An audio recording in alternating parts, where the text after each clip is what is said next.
Oke, ketemu lagi dengan saya Samuel. Bahasan hari ini adalah saya ingin membahas soal price war. Apakah price war terjadi saat ini? Pasti ya. Kenapa? Alam kompetisi, di mana yang usaha ingin cari untung banyak sekali. Nah, sekarang saya ingin menerangkan kenapa asal muasal terjadinya price war. Sebenarnya terjadinya price war itu dimulai kenapa? Semua orang ingin cari untung.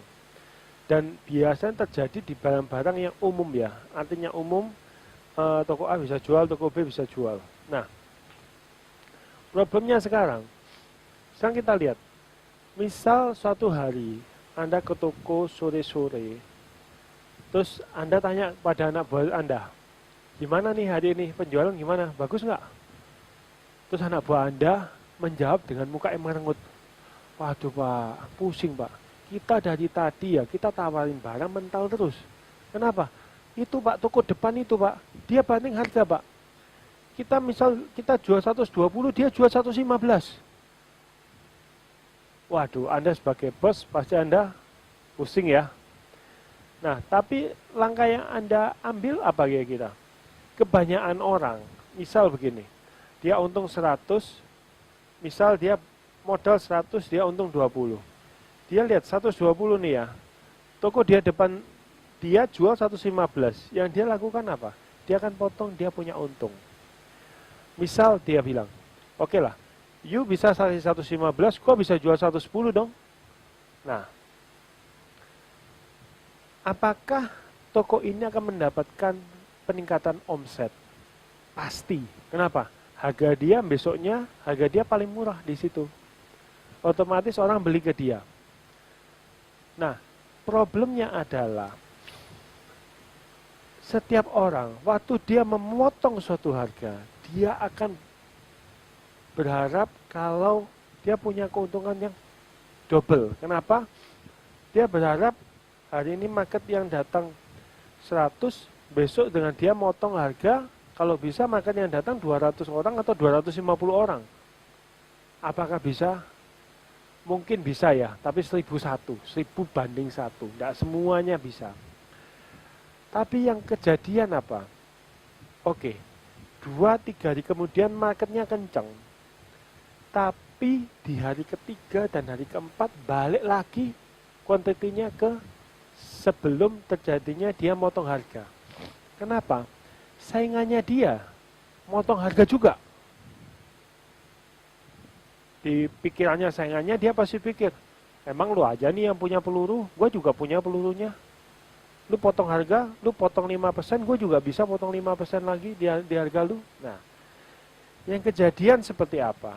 Harga misal seperti ini ya, nanti akhirnya terjadi memotong seperti ini. Akhirnya terjadi apa? Harga bottom yang sudah nggak bisa dipotong. Sekarang problemnya seperti ini.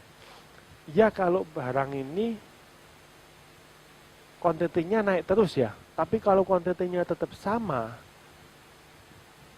yang harus diperhitungkan sama pedagang, khususnya retailer, kosnya dia tiap tahun naik, gaji pegawai naik, sewa stand naik. Kalau sewa ya, kalau punya sendiri ya untung lah. Kalau sewa, dia mesti pikir itu, sewa stand naik. Kalau di sisi produsen, dia nggak pusing ya. Dia potong harga, dia saingan antar brand, dia potong harga, dia pasti omset bisa naik. Nah, sekarang problemnya di sisi retailer, begitu dia memotong harga ya, dari profit 20% menjadi 15% menjadi 10%, otomatis yang terjadi apa? Penurunan profit dari 20% ke 10%, artinya apa? Dia sudah memotong profitnya sebanyak 50%. Misal nih ya, bulan lalu dia bisa untung 10 juta, bulan ini berarti cuma tinggal 5 juta. Apakah ini buruk? Sangat buruk. Kenapa? Dia punya cost nggak turun. Ya kalau dia punya untung turun 5 juta, dia punya cost turun 5 juta, nggak masalah. Padahal dia juga punya kebutuhan naik terus. Nah, sekarang problemnya, gimana cara kita quit dari yang namanya price war? Mungkin sebelum Anda melihat video ini ya, mungkin kalau Anda ketemu sama teman Anda, mereka bilang, inovasi dong, inovasi dong. Tapi mungkin Anda bingung ya, inovasi seperti apa? Tapi sebelum kita melangkah ke inovasi, kita perlu tahu, kenapa di barang-barang itu terjadi yang namanya price war, terutama barang-barang umum ini. Biasanya kita mengidentifikasi barang-barang yang terjadi price war, biasanya diawali oleh satu kata kunci ya. Biasanya kalau kita misalnya kita jual suatu barang ya, kita tawarkan ke seseorang, biasanya orang akan tanya, Pak, contoh ini saya ya, saya sebagai penjual printer, Pak, saya cari yang printer dong, printer yang murah dong. Nah, otomatis saya akan menyebutkan beberapa brand yang murah. Otomatis brand yang saya bilang harus murah. Dan ekspektasi orang di barang ini adalah harga. Dan dia pasti akan ngecek ke toko-toko lain. Dan ekspektasinya adalah, yang pertama adalah harga. Dia pasti akan pilih harga yang termurah. Nggak peduli dia, mungkin kalau saya jual pakai modifikasi, mungkin dia nggak akan melihat itu tinta bagus apa enggak, tinta lokal atau import atau apa, atau tinta yang kualitasnya gimana, dia nggak akan lihat. Orientasinya ke dia apa? Murah. Nah, problemnya kalau Anda sudah berkutat di hal-hal yang murah, dan orang otomatis kita main the bottom of the pyramid ya, otomatis ini market yang sangat-sangat gemuk, tapi orientasinya orang murah. Sebagai contoh, saya kasih lihat kayak seperti penjual makanan. Ini juga dilema juga dia. Kenapa? Begitu harga bahan pangan naik, contoh bawang putih naik, ayam naik, saya pernah ketemu sama seorang penjual soto, dia bilang pusing. Kenapa? Saya nggak bisa naikin harga. Saya tinggal di lingkungan yang mungkin harga masih ini ya, very sensitif ya. Dia nggak bisa naikin harga. Nah, sebenarnya kita harus quit ya dari yang namanya price war. Kalau memang harga naik, kita harus kasih naik. Tapi sebenarnya gimana sih caranya kita berinovasi? Nah, mungkin saya bisa kasih beberapa contoh ya dari teman-teman saya yang memang mereka berinovasi sehingga mereka bisa quit dari yang namanya price war. Saya punya beberapa contoh. Contoh pertama, Anda jangan menjual barang Anda single. Anda harus jual barang Anda berpasangan. Tapi, ya ini ada tapinya. Anda harus kasih nilai lebih di pasangannya ini. Contoh, saya punya seorang teman ya, dia bergerak di bidang automation.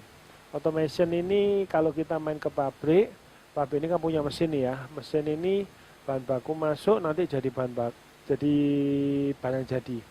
Nah, proses dari bahan baku masuk jadi barang jadi ini nanti akan dikontrol oleh suatu kayak komputer ya. Komputernya ini namanya automation. Nah, dia bergerak di automationnya. Apakah di automation ini terjadi yang namanya price war? Terjadi. Nah, tapi gimana cara dia supaya dia bisa quit dari price war?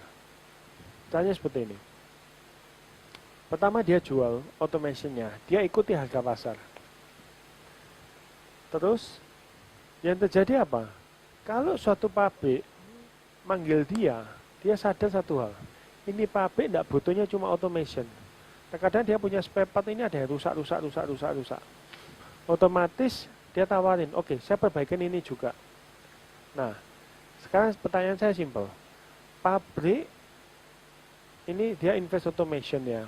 Terus misal ini dia ada yang rusak motornya. Terus teman saya bilang, Pak, ini motornya Bapak ini kurang bagus Pak. Gimana kalau diganti sama lebih bagus? Ini kan pertama made in China ya. Gimana kalau kita ganti sama merek Taiwan atau merek Jerman? Otomatis kalau Anda ganti dengan merek Taiwan atau Jerman, otomatis Anda pasti punya profit lebih dibanding merek Cina. Nah, itu yang terjadi. Jadi dia bisa ambil profit dari part-partnya ini. Itu yang pertama. Nah, terus inovasi kedua. Misal saya ingin mengecat rumah saya ya. Saya ke toko cat. Biasa orang ke toko cat, Pak saya cari cat Pak. Ya yang murah lah. Nah, tapi saya punya seorang dosen. Dia akhirnya bisa quit dari yang namanya Presswork. Dosen saya ini kebetulan merangkap juga dia punya toko cat. Nah, yang dia lakukan apa? Dia berinovasi. Nah, kebetulan dia disupport oleh pabrik cat yang cukup bagus. Dia berinovasinya seperti ini. Waktu itu saya main ke tempatnya dia kasih saya contoh, dia buka laptopnya, dia tunjukin. Ini waktu itu saya foto rumah ini ya. Ini dindingnya seperti ini, dindingnya waktu bentuk sudut apa seperti ini. Setelah difoto dia masukin vektor-vektornya. Setelah itu dia bisa ganti. Waduh, kalau cat ini diganti warna biru gimana ya? Cat ini ganti warna merah gimana ya? Orang bisa lihat, waduh rumah saya langsung catnya seperti ini ya. Waduh kalau catnya dirubah seperti ini jadi lebih bagus ya. Nah, bukan cuma itu, dia juga bisa menawarkan, Bapak, kalau Bapak pakai cat yang murah ini ya cuma cat biasa. Tapi kalau cat yang ini, misal Bapak taruh di luar rumah, ini ada anti UV-nya. Kalau cat yang ini, dia ada anti airnya. Jadi kalau kena hujan tidak masalah. Terus kalau cat yang ini Pak, misal ini untuk interiornya Bapak kan punya anak kecil nih. Jadi kalau anak kecilnya ini catnya Bapak yang putih ini ya, dicoret-coret gini-gini, tinggal Bapak ambil spons, dihapus, hapus. Nah, yang terjadi adalah dia menawarkan solusi kepada setiap orang. Terkadang yang saya bingungkan dari seseorang, terkadang mereka itu cari produk, bukan cari solusi. Tapi kalau seorang penjual bisa menawarkan solusi, dan solusi itu sifatnya masuk akal buat mereka, dan mereka butuh, pasti diambil. Tapi ya terus terang, satu lagi harga harus masuk. Nah, sekian dari saya. Semoga tips dan trik ini bisa berguna buat Anda. Kalau memang bisa dibuat gampang, ngapain dibuat susah? See you.